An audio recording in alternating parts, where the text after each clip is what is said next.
le nom de l'Éternel soit béni, que son nom soit célébré, magnifié, exalté. Encore une fois, cela est un plaisir pour moi de partager ces moments de 7 jours, 7 minutes, un message pour toi, avec toi bien sûr. Béni soit Dieu le Père de notre Seigneur Jésus-Christ. Ce matin, j'aimerais te parler d'un thème, mais permets-moi de te lire justement une portion des Saintes Écritures. Nous sommes dans le livre de Romains au chapitre 6, à partir donc du verset 8. Il est écrit « Or, si nous sommes morts avec Christ, nous croyons que nous vivrons aussi avec lui. Sachant que Christ ressuscité des morts ne meurt plus. La mort n'a plus de pouvoir sur lui. Car il est mort et c'est pour le péché qu'il est mort une fois pour toutes. Il est revenu à la vie et c'est pour Dieu qu'il vit. Ainsi vous-même, regardez-vous comme mort au péché et comme vivant pour Dieu en Jésus-Christ. Que le péché ne règne donc point dans votre corps mortel et n'obéissez pas à ses convoitises. Ne livrez pas vos membres au péché comme des instruments d'iniquité, mais donnez-vous vous-même à Dieu comme étant vivants de mort que vous étiez et offrez à Dieu vos membres comme des instruments de justice.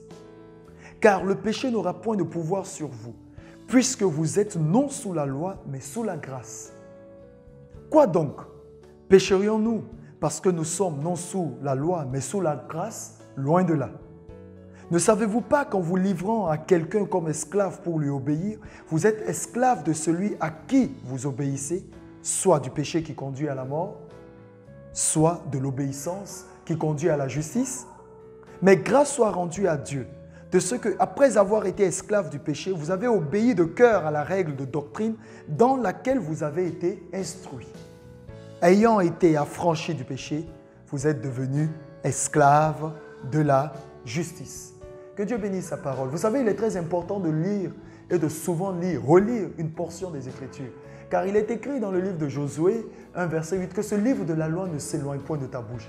Et pour beaucoup, ils aiment passer sans essayer de comprendre ce que disent les Saintes Écritures, alors que par la méditation, tu vas dans les profondeurs et le Seigneur te parle. Je voudrais te parler aujourd'hui d'une épaisse fumée.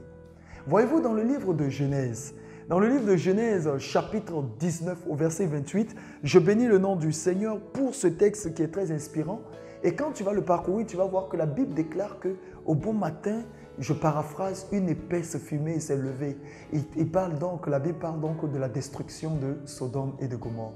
Mais quelque part encore dans le livre d'Exode, chapitre 19, mais cette fois-ci au verset 18, donc si tu as compris un peu ce qui se passe, c'est que tu vas te rendre compte que le premier texte parle de Genèse, chapitre 19 au verset 28, et le deuxième texte te parle d'Exode, chapitre 19 au verset 18. Il y a quelque chose qui se passe là. Il est écrit, permets-moi de te le lire, il est écrit, la montagne de Sinaï était tout en fumée parce que l'Éternel y était descendu au milieu du feu.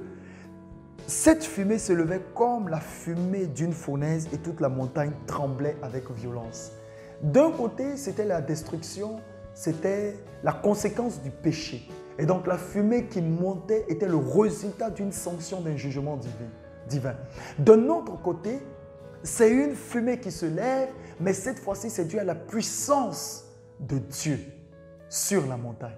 Alors, j'ai simplement besoin de te dire sous la conduite du Saint-Esprit, laquelle de ces deux épaisses fumées choisis-tu? Parce que vous savez, nos prières montent à Dieu justement comme un parfum de bonne odeur. En vérité, la fumée dont nous sommes en train de parler, c'est le parfum de bonne odeur. Je souhaite pour toi que la fumée qui va monter vers Dieu soit un parfum de bonne odeur.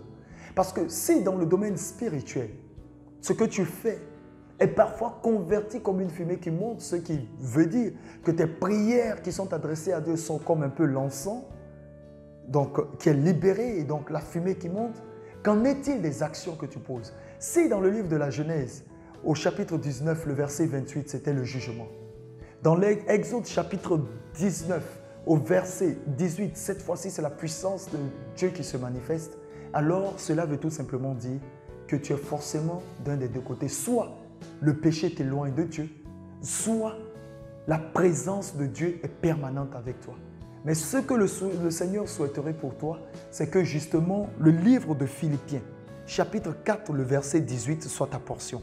Permets-moi de te le lire avec un peu de patience, tu comprendras de quoi il s'agit. Si tu parviens à mettre Philippiens chapitre 4, verset 18 en application, eh bien, je te garantis que ta vie prendra une autre tournure. Mais sinon, il serait difficile pour toi d'être agréable à Dieu, car il est écrit dans le livre de Philippiens, chapitre 4, au verset 18, je te le lis. « J'ai tout reçu et je suis dans l'abondance, j'ai été comblé de bien en recevant par Épaphrodite ce qui vient de vous comme un parfum de bonne odeur, un sacrifice que Dieu accepte et qui lui est agréable. » Que Dieu te bénisse abondamment et que la fumée qui s'élèvera en direction du Dieu Tout-Puissant lui soit agréable. Cette fumée que tu vas dégager, que ce ne soit pas une fumée de jugement, mais que ce soit justement une fumée qui émane de la puissance et de la présence du Saint-Esprit dans ta vie. Demeure béni et à très bientôt sous la coupe du Saint-Esprit. Amen et Amen.